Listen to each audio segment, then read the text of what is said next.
Unlike the Seattle City Council, there's been some dispute over this legislation. The King County Council late this afternoon voting 6-3 to support a Saturday march for a change in the gun laws, and that comes after that nationwide student march on the same topic.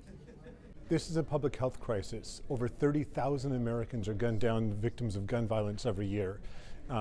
It's imperative that we respond to it. If it were another kind of crisis, we'd have great action being taken across this country.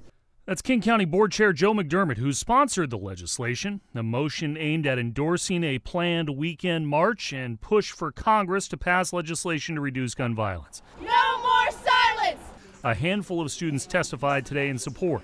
School shootings have dehumanized us, including kids who took part in last week's walkouts. This march needs to be more than just one single day, one single moment. It needs to become a movement.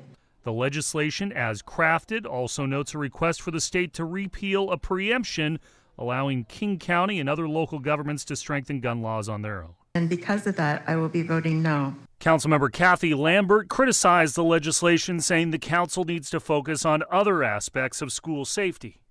I think as we're talking about school safety, we also need to be thinking about what policies we as a council are doing in saying all these buildings need to be taller and bigger with more staircases. So if there was a mass shooting, you've got kids coming down staircases, and to me, that's just not safe.